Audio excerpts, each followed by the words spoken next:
Hello, मैं doctor Chandrakala, सह आचार्य समाजशास्त्र, राजकीय स्नातकोत्तर महाविद्यालय बयाना में बीए पार्ट फर्स्ट के समाजशास्त्र के सभी विद्यार्थियों का पेपर फर्स्ट में पुनः स्वागत करती हूँ।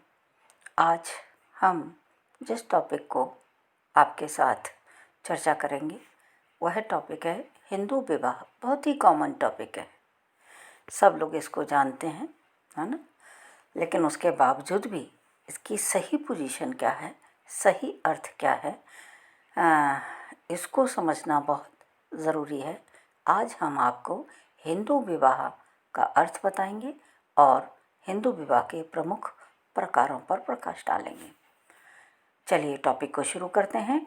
हिंदू विवाह एक धार्मिक संस्कार है।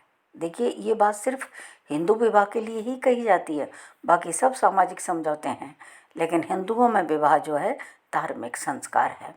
हिंदू सामाजिक व्यवस्था में प्रारंभ से ही विवाह का स्थान बहुत ही महत्वपूर्ण रहा है। ऋग्वेद में कहा गया है कि वह विवाह का उद्देश्य गृहस्थ बनकर यज्ञों का संपादन करना तथा संतान उत्पन्न करना है। क्या क्या करना है? यज्ञों का संपादन करना और संतान उत्पन्न करना है। पश्चिमी विचारकों ने जहाँ विवाह का मुख्य उद्देश्य यौन तृप्ति माना है, वहीं हिंदू विवाह का मुख्य उद्देश्य धर्म का पालन करना है। बहुत फर्क है पश्चिम और भारतीय सभ्यता में। हिंदू विवाह में धर्म की प्रधानता होने के कारण आज भी उसमें स्थायित्व बना हुआ है। एक हमारे समाजशास्त्री हैं जिनका नाम है PH प्रभु। उन्होंने हिंदू विवाह को एक धार्मिक संस्कार कहा है, जिसके द्वारा व्यक्ति गृहस्थ आश्रम में प्रवेश करता है अथवा कोई महिला है तो वो करती है। इसे एक आदर्श माना जाता है तथा आदिकाल में भी कुछ विशेष परिस्थितियों में ही दूसरे विवाह की अनुमति प्रदान की गई थी। आज हिंदू विवाह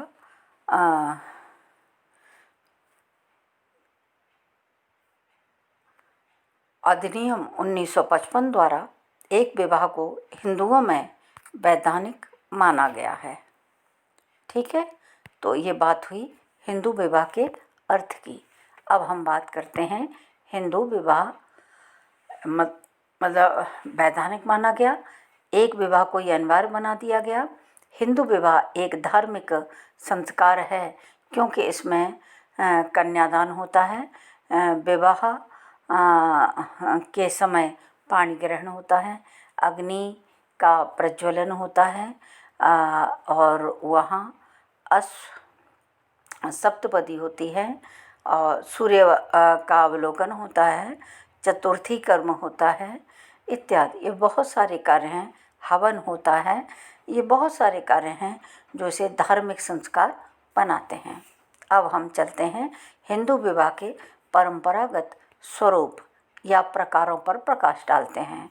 तो पहला देखिए ब्राह्म विवाह, दूसरा देखिए दैव विवाह, तीसरा देखिए आर्ष विवाह, चौथा देखिए प्रजापत्य विवाह और पांचवा देखिए आसुर विवाह, छठा देखिए गंधर्व विवाह और सातवां देखिए राक्षस विवाह और आठवां देखिए पैशाच विवाह। ये तो हिंदू विवाह के जो प्रकार हैं वो 8 बताए हैं। ठीक है, अब हम एक एक करके सबको आपको संक्षिप्त में बताने का प्रयास करते हैं। तो पहला देखते हैं ब्राह्म विवाह। ये मनुस्मृति में ब्राह्म विवाह में लड़की का पिता अपनी कन्या को अच्छे वस्त्रों यानी सुंदर वस्त्रों आभूषणों से सुसज्जित करके योग्य सच्चरित्र शीलवान वर को बुलाकर दान के रूप में देता है। तो इस विवाह को हमने क्या कहा है? ब्राह्म विवाह कहा है। कहाँ? मनुस्मृति में इस तरह का विवरण मिलता है। चलिए अब दूसरा देखते हैं। दूसरा है दैव विवाह। इसमें यज्ञकर्ता पुरोहित जो दैव कार्य करता है उसी को वस्त्र तथा आभूषणों से सुसज्जित करके कन्या का दान किया जाता है।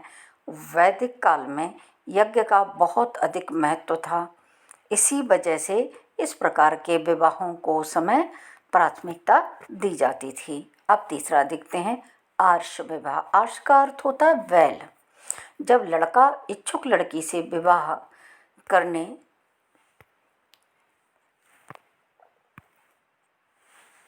के लिए उत्सुक होता है तो वो लड़की के पिता को एक जोड़ी बैल या गाय देता है, ठीक है, फिर विवाह करता है।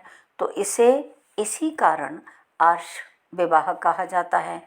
यह विवाह आज के समय में बिल्कुल भी प्रचलित नहीं है। अब नेक्स्ट में देखिए, जब कन्या का पिता योग्य वर को यह कहकर कि तुम दोनों आजीवन साथ रहकर धार्मिक आचरण करो कन्यादान करता है, तो यह विवाह का स्वरूप प्राजापत्य विवाह कहलाता है। आज के समय में जो विवाह होते हैं वो इसका और ब्रह्म विवाह का मिला जुला स्वरूप होते हैं, ठीक है। तो ये प्रजापत्य विवाह बता दिया। अब नेक्स्ट का देखिए, जब वर कन्या के पिता को धन देकर उसके बदले में विवाह करता है तो हम उसे क्या कहते हैं, आसुर विवाह। हमारे यहाँ कभी भी कन्या के बदले में धन नहीं लिया जाता है। अगर धन लेकर के हम कन्या का दान करते हैं तो आसुर विवाह कहा जाता है। कन्या जितनी सुंदर और गुणवती होती है, वर को उतना ही अधिक धन देना पड़ता है कन्या के पिता को। तो इस तरह का विवाह जो है वो कौन सा है, आसुर विवाह है। जब काम और प्रेम के वशीभूत होकर वर तथा वधू अपनी इच्छा से परस्पर विवाह करें तो हम इसे गांधर्व विवाह कहते हैं। पहले गांधर्व जातियां जो होती थीं, गंधर्वों में इस तरह के विवाहों का प्रचलन था। इसमें सामान्यतः माता पिता की इच्छा या अनुमति के विरुद्ध विवाह किया जाता है। तो इस तरह मैंने आपको बताया छठा विवाह का स्वरूप। अब सातवां देखिए, सातवां विवाह क्या है, मारपीट, कपट या युद्ध के द्वारा कन्या का हरण करके लाना राक्षस विवाह कहलाता है।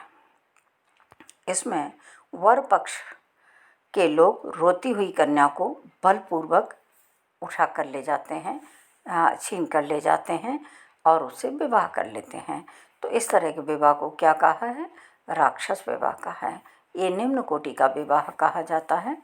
इसी तरह देखिए, आठवां विवाह क्या है, यह विवाह राक्षस विवाह से भी बुरा माना जाता है। यह विवाह सभी विवाहों में सबसे अधिक निम्न कोटि का विवाह है।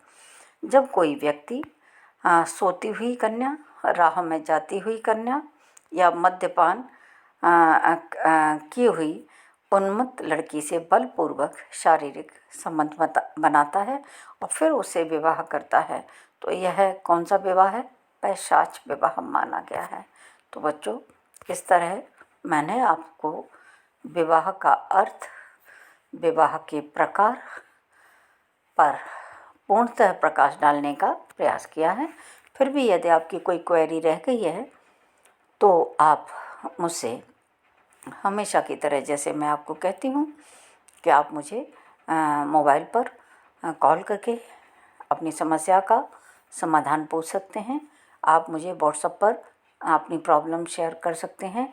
आप मुझे ईमेल आईडी पर भी लिख सकते हैं और मैं आपकी समस्या का जल्दी से जल्दी सॉल्यूशन करने का प्रयास करूँगी।